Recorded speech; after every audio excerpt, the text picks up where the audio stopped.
Welcome, David. Knowing that in the video you talk about your journey in respect to the topic of creation, I thought we might ask you a couple of more personal questions along the lines of what's your story of academic study yourself, the universities you've taught for and what you're doing now academically. And then maybe if you could tell us about your family, your life outside the academic world, the things that interest you. And a few people here are probably interested in the million-dollar question about how you're involved with the royal family. It's the kind of thing you get asked a lot, I realise, but that would interest some of us here as well. So that was your academic story, your more personal family story, and what in the world do you have to do with the royal family? Okay, thank you, Andrew.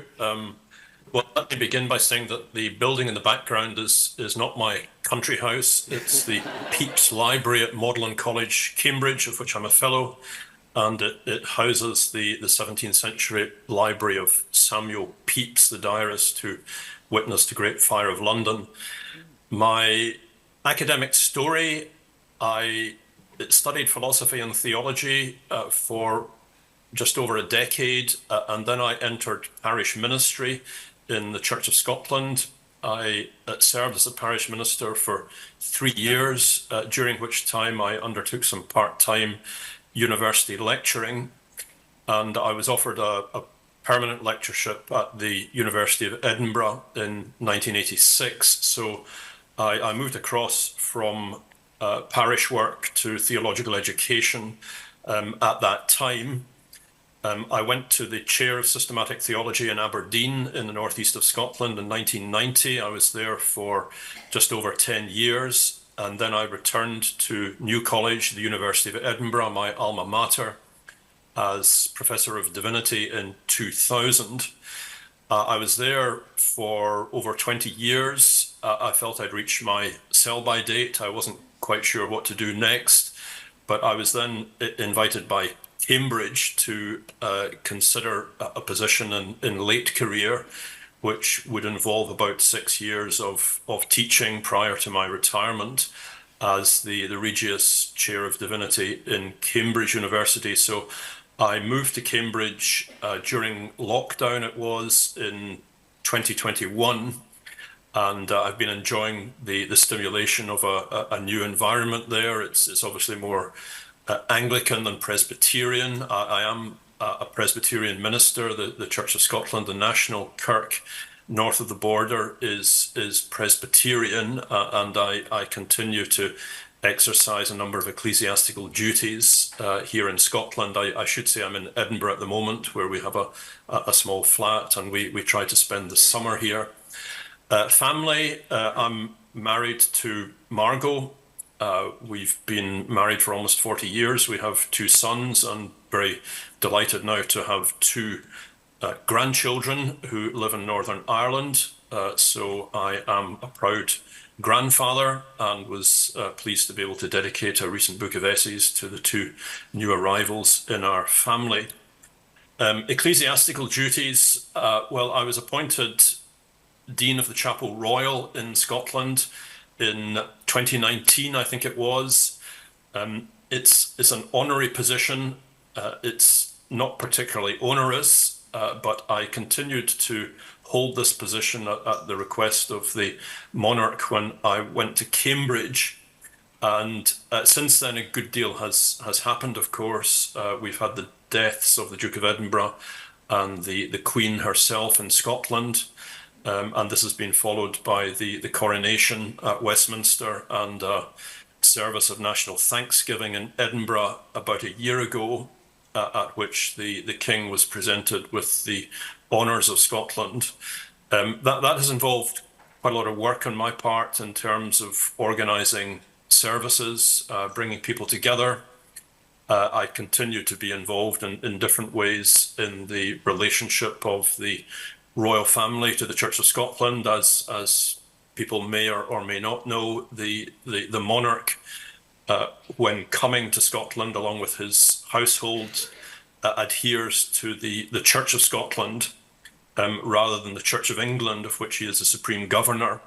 So the king will worship in the Church of Scotland when he's residing north of the border, and that involves managing the relationship between the royal family and the Scottish Kirk.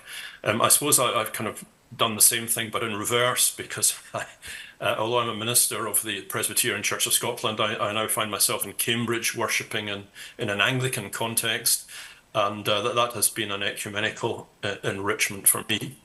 So maybe that's enough for you, Andrew. I don't know if there are any issues I haven't covered, but let me leave it there for the moment. Thanks very much, David. That certainly is a claim to fame that is not widely distributed in the room here, and it's very interesting. So what we're going to do now is roll the video of your explanation of the landscape of the topic of creation theology. It's complete. So thanks for now, David. You can relax a little and we'll see what you have to say. Good evening, everyone. My name is David Fergusson. I'm at the University of Cambridge, and I'm very glad to join you this evening and to take part in your conference online. The theme of creation is one that I have pondered for many years, both in church and university. An initial interest was stimulated by an invitation in Aberdeen, where I worked in the 1990s, to deliver a series of Sunday evening reflections to a church audience. Two things immediately struck me at that time. First, this was a subject that had been seriously neglected in my own theological education. This wasn't surprising, as it had been relatively neglected throughout much of the 20th century, with only a few notable exceptions.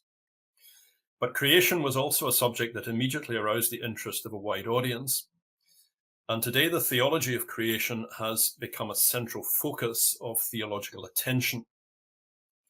Why has this shift taken place? I can think of at least three reasons. First, the putative clash between science and religion, whether over cosmology or evolution, is largely around the plausibility of belief in a divine creator. Much discussion about the consistency of science and religion has focused on cosmology and evolution, in both cases engaging the Christian understanding of creation. Second, much biblical scholarship has become aware of the centrality of creation theology to Scripture. Last century, Gerhard von Rath, for instance, had claimed that creation was a marginal theme in the Hebrew Bible, and that the real focus was on the history of salvation. But this view is generally rejected by scholars today. Creation is integral to the Scriptures. The God of Israel is everywhere conceived as the creator, with the result that there is an integral connection between creation and redemption. And third, the ecological challenges that we face, whether climate change, pollution, or species extinction, have become increasingly urgent. These have demanded a revisiting of our older theological traditions and their characterization of the natural world of which we are a part. Is Christian theology part of the problem or the solution, or might it be both? The interrogation and rethinking of earlier traditions has now elevated the theology of creation to the top of the agenda. It's impossible to stay abreast of all the articles and books now being published, though I've learned that by setting essays on the subject, students will often do the reading for me. One of my first teachers in theology was Elizabeth Templeton, an original thinker and skilled communicator. She once asked the class what colour we thought theology was. This seemed an absurd question based on an obvious category mistake. How could theology possibly have a colour? Yet she managed to generate a lively discussion amongst us. If there are liturgical colours to mark the seasons of the Christian year, then why might there not be theological ones? One possible response to this question is that theology used to be blue, but now it's become green. Our forebears were preoccupied with the blue beyond and how to get there. Today, however, we're more concerned about the earth and the need to preserve it. The green image is one that is consciously cultivated. I give you two examples. On the right-hand side is a recent book of liturgical resources that appeared in 2020. It notes that a season of creation is now observed in many churches, usually in September, and culminating in a harvest festival or with the feast of St. Francis of Assisi on the 4th of October. Not surprisingly, the cover of the book is in green. The other on your left is a photograph of the moderator of the General Assembly of the Church of Scotland, my own church. Last year, she elected to wear a green suit. Nevertheless, in prioritising green, we need to be careful to avoid a regional bias. I was recently alerted to this while examining an Australian doctoral thesis by Mena Talia, a student from Tuvalu, an archipelago of small islands in Oceania. Tuvalu, as you probably know, is faced with inundation as sea levels rise. It may well disappear in the coming generation, as the ocean is both eroding the coastline and bubbling up from underneath the land. There is no high ground to which the population of around 12,000 people can migrate. Shaped by the land and the sea and their ancestral graves, the entire way of life on Tuvalu is under threat.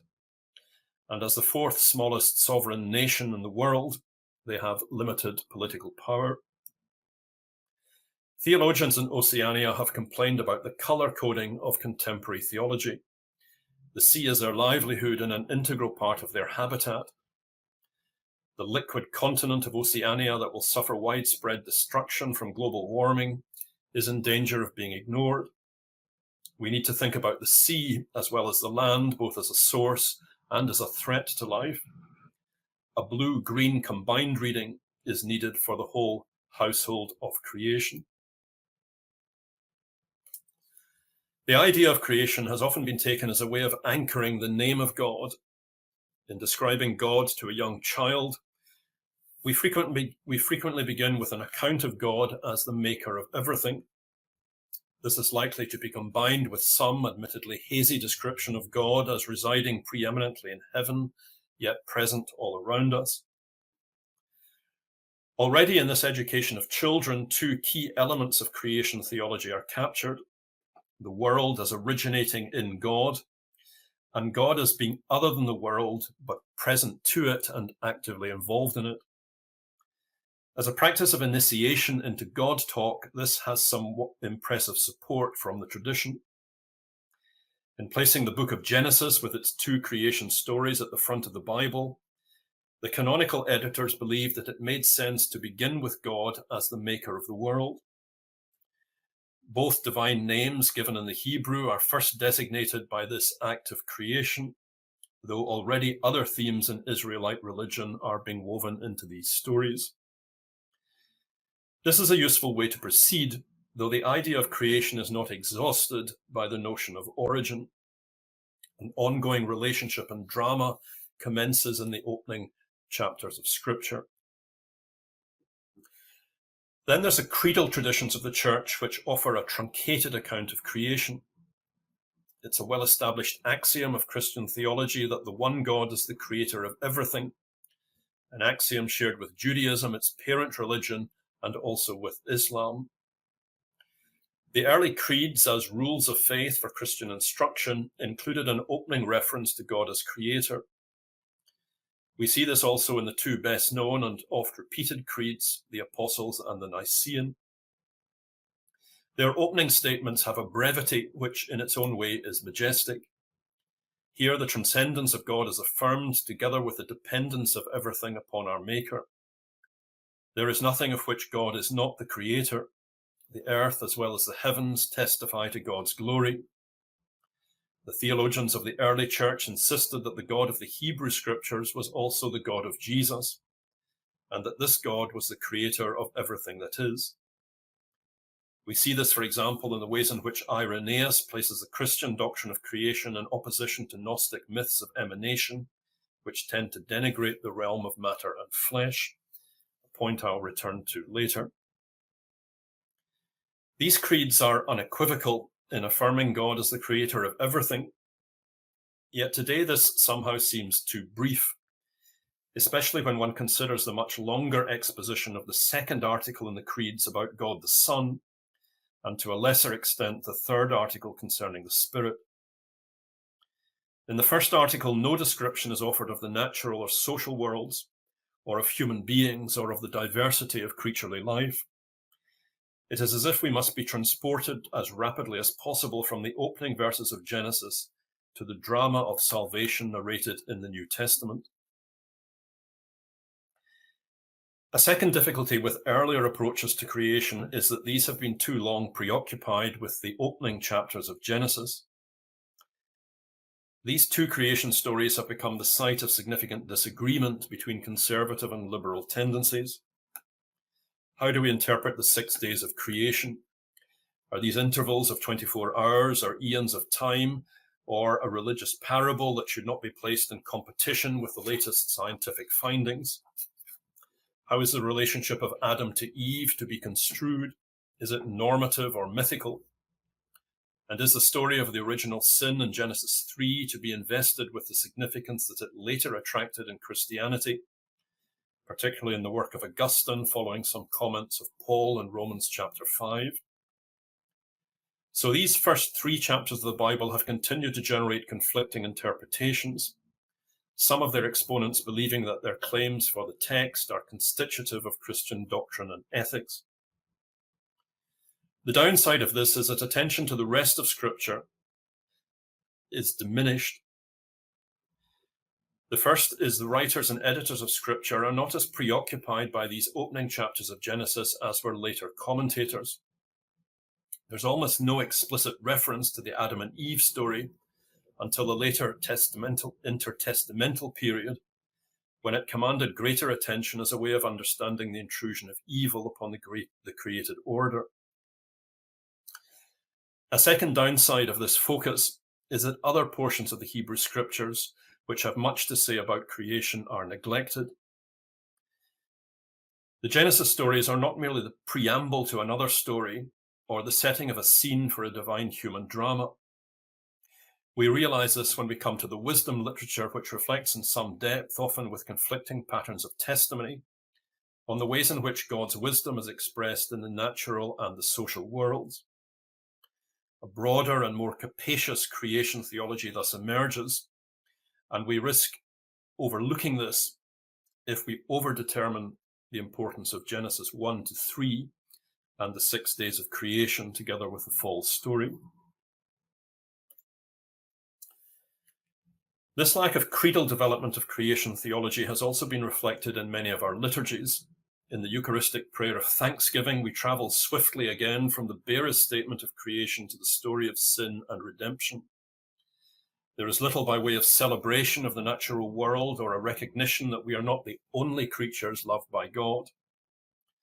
2 examples, one from the Church of England and one from the Church of Scotland, reveal this historical deficit to be both ecumenical and transconfessional.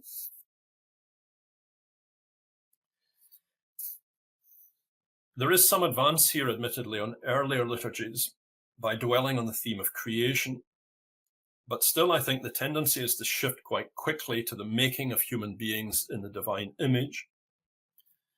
The language of the crown of creation is sometimes used before shifting to an acknowledgement of our defacing of the divine image. An obvious complaint to all this is that it is too anthropocentric in its lack of attention to creaturely diversity. The material world becomes merely a stage on which we as human beings appear to heavenly acclaim. Attempts to remedy this have recently appeared in our liturgies, and further changes can be anticipated, not least through the ecumenical impact of the Pope's encyclical Laudato Si. Here I give you a couple of examples of more recent liturgies that try to offer a broader account of creation. You see here a more expansive reference to the creation story. These extended Eucharistic prefaces indicate a need to remedy earlier deficits. Yet they continue, I think, to suffer from a lack of boldness and an inclination with their exclusive focus on the human within creation. Not everything exists for the sake of being given to us. This is a point made by Amy Plantinga Pow, an American scholar, in her recent book, Church in Ordinary Time. Here she seeks to develop what she calls a wisdom ecclesiology. Her project is to draw upon the resources of the wisdom literature to shape the life of the church outside the special seasons of the Christian year from Advent to Pentecost. With its focus on space rather than time, this involves a celebration of the everyday rhythms of life and our earthly habitat shared with other creatures, a recognition of the natural cycle of birth and death, together with the responsibility that we have for future generations. Plantinga Pau is wary of what she calls a totalizing of Christology. Incarnation, she writes, is not the sole bridge between God and creatures. Proper attention should be directed to the texture of daily life and community, to our commonality with other creatures, and to the transformations that take place in the ordinary processes of the world. Water does not often pour forth from rocks or angels come for lunch, she says. Most days in church life are like that. Recent scholarship has uncovered a developed theology of creation in the Hebrew scriptures. To take but one brief example, the book of Jonah conveys a powerful sense of the natural world over which God rules and in which human beings are placed in a position of trust. In disclosing his identity to the sailors, Jonah describes himself as a Hebrew who worships the God who made the sea and the dry land. Thrown into the heaving sea, he is saved by the large fish that swallows him. On dry land, he is shaded by the large bush that God appoints to grow over him. The short story ends with the sparing of the great city. Should I not be concerned about Nineveh, in which there are more than 120,000 persons who do not know their right hand from their left, and also many animals? These biblical materials provide a rich theme for creation tide. That moment in the Christian calendar, usually in the autumn, at least in the northern hemisphere, when we focus on the natural world. The liturgical focus in the four Gospels is not misplaced, but the relative neglect of the Hebrew scriptures in much contemporary preaching is a missed opportunity. How many sermons have you heard recently on the Old Testament lesson? I might ask myself, how many have I preached? According to one estimate from Catholic and mainline Protestant churches in the United States, more than 75% of sermons are from the New Testament. A similar deflation of the doctrine of creation characterizes many of the theological textbooks prescribed last century. These tend to see creation as unproblematic and self-evident, with the consequence that they move very quickly to other themes. There were only a few notable exceptions. One of them was Charles Raven, who delivered the Gifford Lectures in Edinburgh in 1951 and 1952. There he undertook the task, unfashionable at that time, of developing a theology of nature. He summarized his case in these words: whereas Christendom, down to and including our immediate predecessors like Bishop Gore, had regarded the universe as a theatre on the stage of which was played out the drama of man's fallen redemption, our generation, taking evolution seriously, must see the theatre not as a mere setting itself subsidiary and irrelevant, but as an integral and essential part of the play. Raven was also a naturalist and something of an ornithologist. He wrote a book entitled In Praise of Birds in 1950, in which he described them as having been a constant source of health and refreshment amidst a busy life. In this book, Raven speaks of his experience in France in 1917. His battalion of 800 men had been reduced to 150. They found themselves in a rat-infested trench under further shelling. But in the headquarters that had been constructed, they discovered some swallows nesting. Amidst the exhaustion and terror of the war, these birds, he said, became a sign of grace to them. To observe them was to be lifted above the fear and misery of their condition. The inherent goodness of the created order is celebrated across the scriptures, but this does not imply its perfection. The claim for the value of the world sits alongside a recognition of its disturbance, disorder, its suffering and death. It would take more than another lecture to explore this, but some brief comments are necessary here. First, the fragility of the world and the repeated lapses that we both observe and commit generate a sense of falling away from the way things should be. A sense of loss and of what might have been accompanies much sorrow and regret. Life's transience prompts gratitude for our temporary lease. Or as Wallace Stevens once wrote, death is the mother of beauty.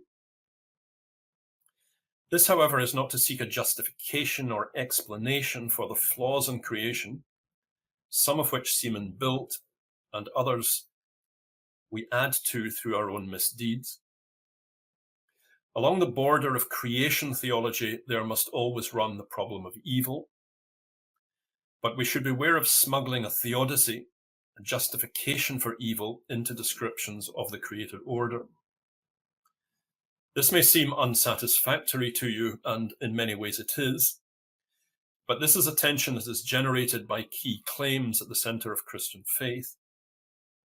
If God is the good and wise creator of everything, then the presence of manifest evils in creation will require some difficult description.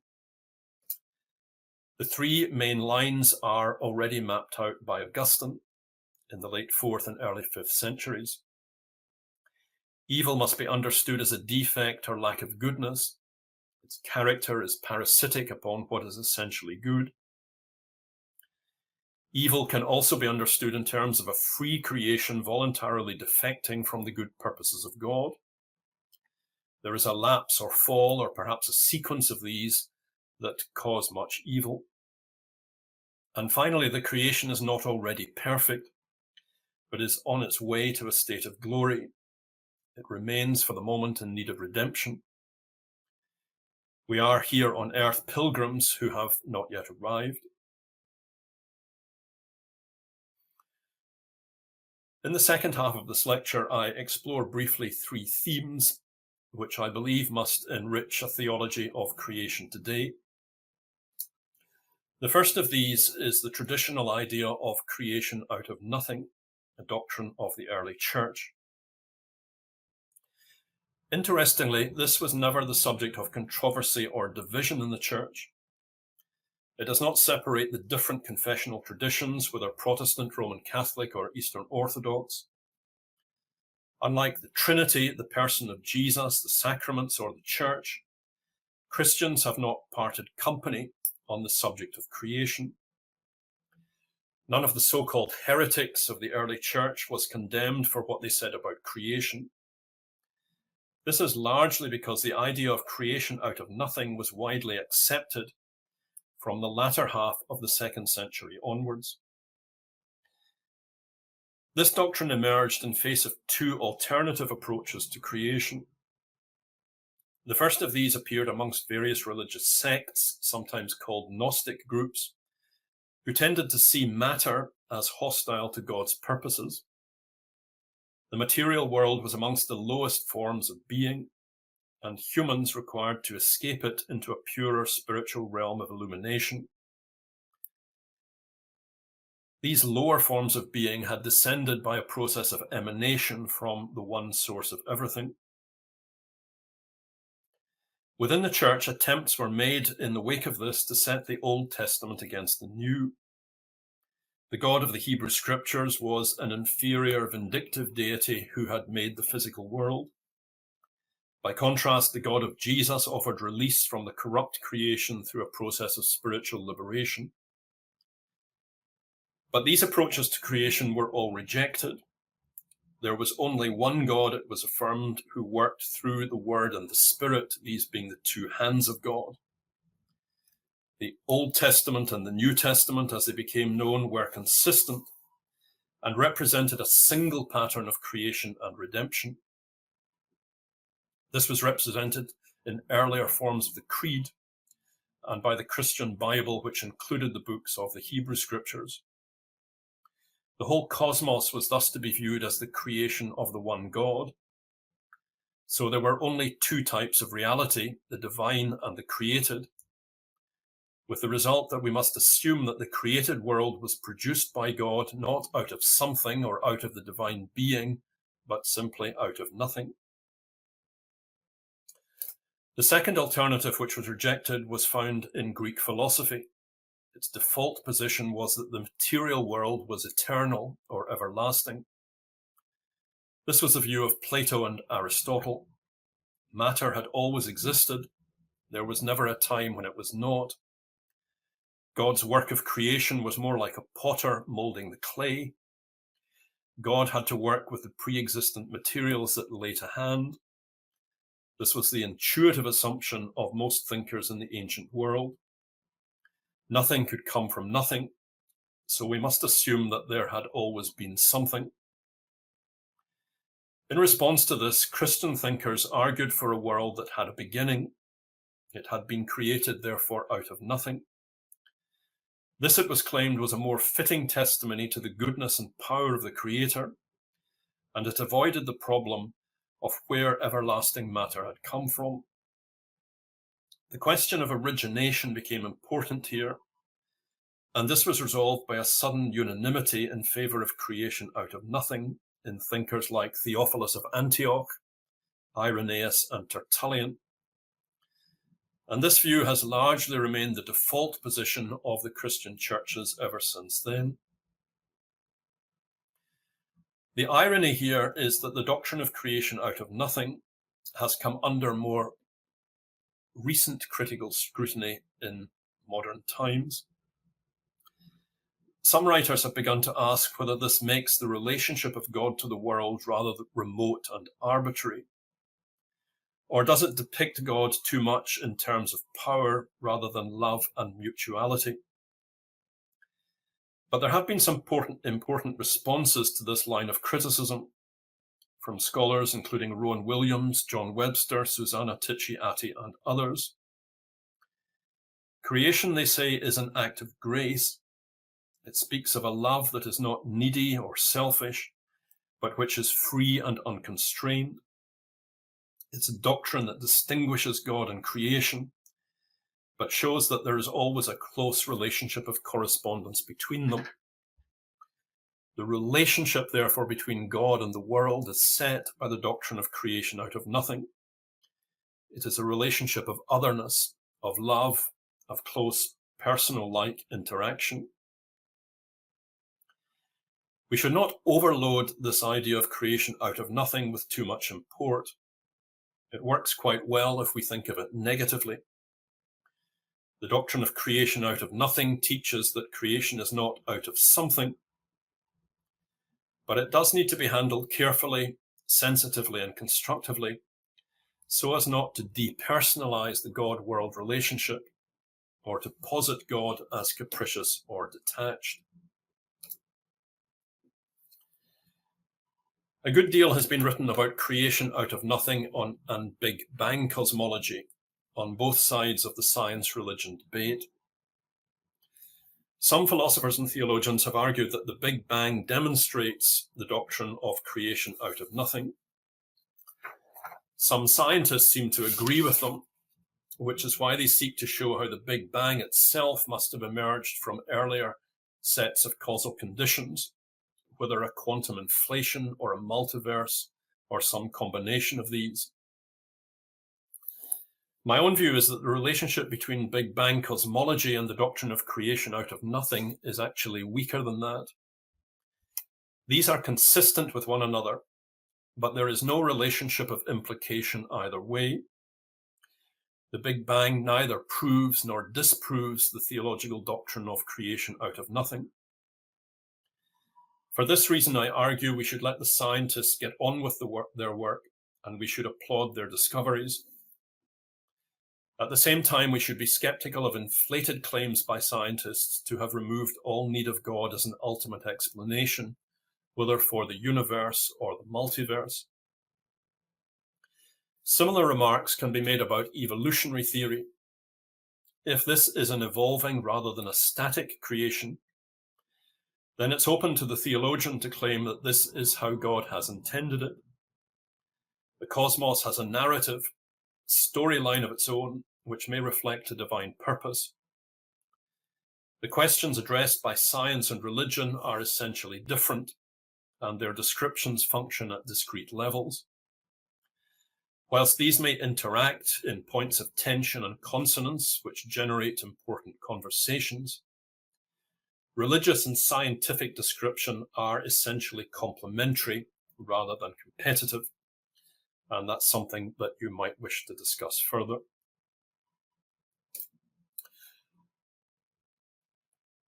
My second theme for a contemporary theology of creation is that this world is our home.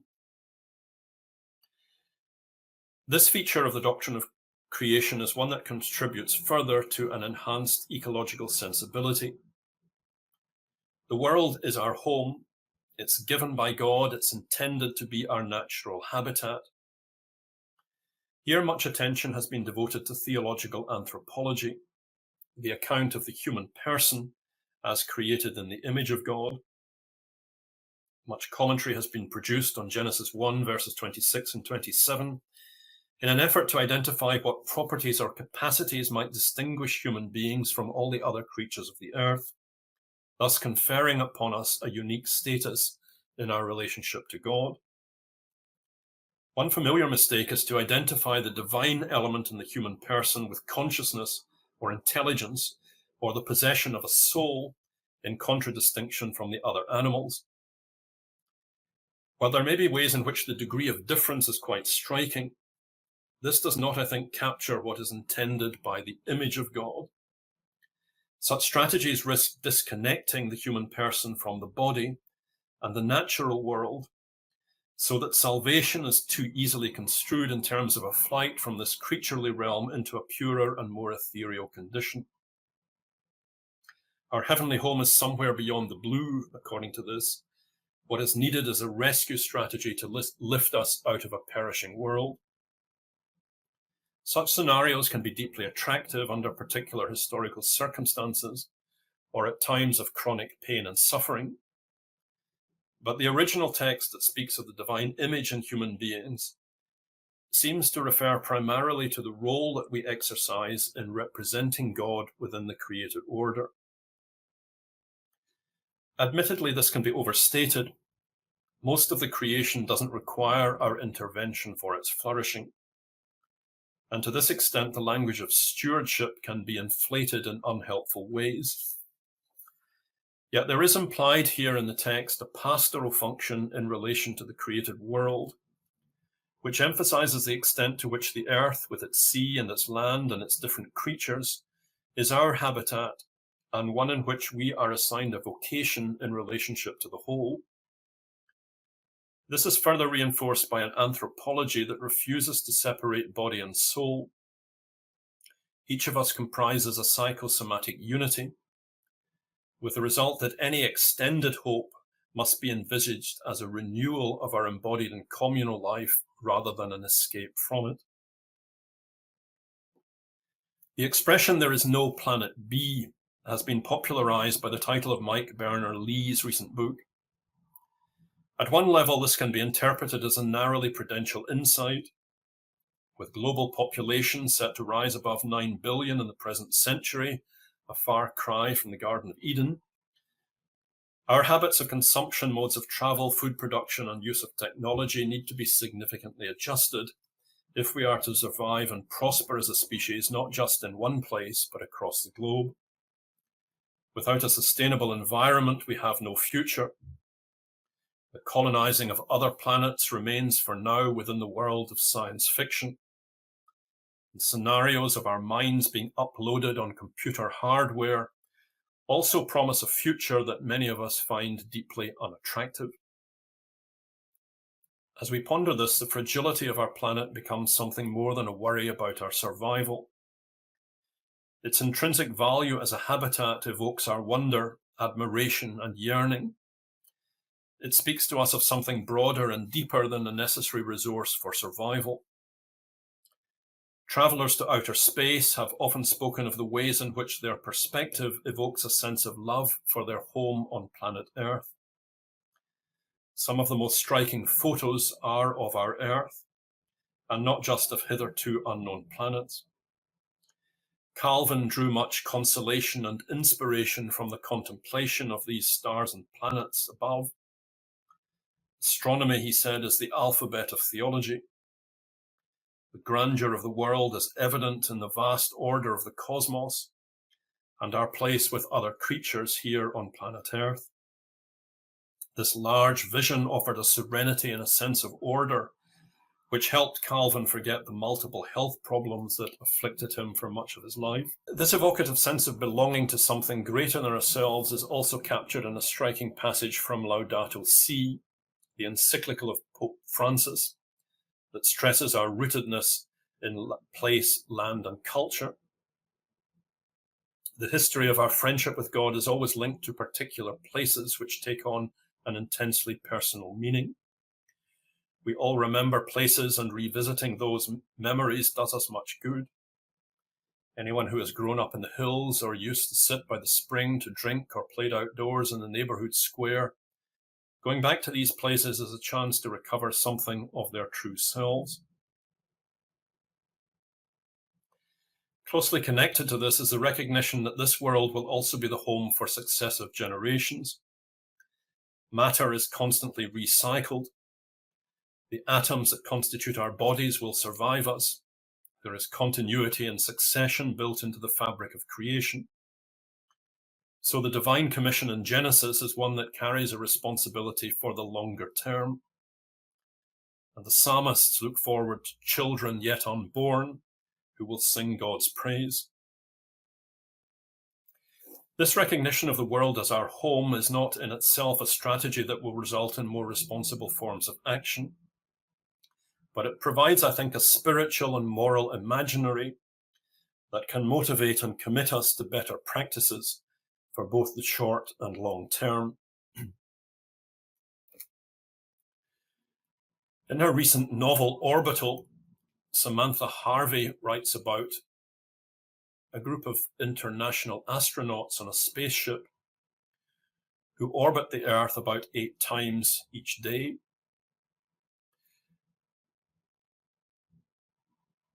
Their work instills in them a deep love for their homeland, for the planet that they all share, for the community of the world across the globe. Why do they go nowhere but round and round, she writes. The Earth is the answer to every question. The Earth is the face of an exalted lover. They, the astronauts, watch it sleep and wake and become lost in its habits. The Earth is a mother waiting for her children to return, full of stories and rapture and longing. Finally, and that should be number 3, the community of creation. Rooted in a rural landscape and economy, Jesus draws upon the natural world in his parables. Animals are frequently mentioned in the Gospels, even if their presence is often unobtrusive. As the incarnation of divine wisdom, all things hold together in Christ's life and work.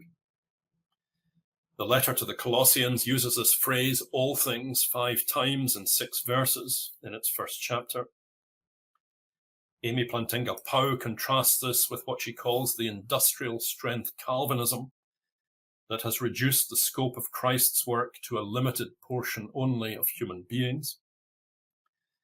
The enfleshment of the Word of God, the incarnation, underscores the ways in which this world of flesh is our dwelling place. A revitalizing of the theology of the first article will attend to the community of creation. For we are not the only living things, nor are we solitary animals. Thomas Aquinas once reflected on why God did not just create human beings. If we see ourselves as the end point of creation, God's crowning work, then we might wonder this. Why did God bother creating so many species of beetle? Why have millions of years of dinosaurs roaming the earth? Well, Thomas Aquinas had never been to Jurassic Park, but he had a decent answer to give us. The wisdom and glory of God, he said, are more fittingly manifested in a world of creaturely diversity. God's goodness could not be adequately represented by one creature alone. For goodness which in God is simple and uniform, in creatures is manifold and divided. Hence the whole universe participates in the divine goodness more perfectly and represents it better than any single creature whatever. The world of Eden, after all, is one that is populated by multiple species, and the subsequent covenant with Noah is one that spans the whole created order for future generations. Yet despite some hints and useful resources, theology has on the whole had too little to say about the theological status of animals and how this impacts upon their ethical character. This may have something to do with wider assumptions about nature as our property, as if it were placed by God at our disposal. And yet we do have close bonds with domesticated animals, and we commit ourselves to species conservation in different ways. Animals fascinate us in part by their distance and difference from our way of life. The speeches of God in Job reference the crocodile and hippopotamus as creatures. Amidst all this, attitudes and practices to non-human species are deeply problematic, especially with respect to practices of rearing, feeding, housing, and slaughtering of animals for food production. Instead of dismissing or ignoring these problems, we need to face them with the right motivation and sensibility, and with a readiness to listen to those with appropriate expertise. A theology for creation-tide requires a more capacious treatment of the wider world, its goodness and its purpose, our habitation of the earth, and our connectedness to our fellow creatures. Neglected themes of conservation and preservation need to be foregrounded in prayer, praise, and proclamation. Wendell Berry writes of the ecological principle that we can't do one thing only. For every action we take has some wider set of effects. Everything in creation is related to something else and is dependent upon something else. And in the cosmos, human beings have a much smaller place than we like to imagine. In the paintings in the Lascaux cave from 20,000 years ago, the hunter looks insignificant and vulnerable. Berry writes, the creation provides a place for humans, but it is greater than humanity, and within it, even great people are small. To deflate our significance is not, I think, to undermine the love of God, which is sufficiently capacious and intimate to embrace us all. Nor is it to deny that human beings have a particular divine vocation in this created world. The love of God is the ground of our hope, both for ourselves and for the world as our home and all its rich diversity. So I suspect that the colours of theology must be many rather than one only. I've spoken for long enough. I look forward to your comments. I thank you for your attention, and I await now our time of questions and discussion. Thank you very much indeed.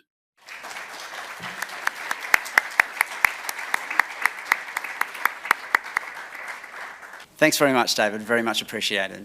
Thank you. Bye-bye.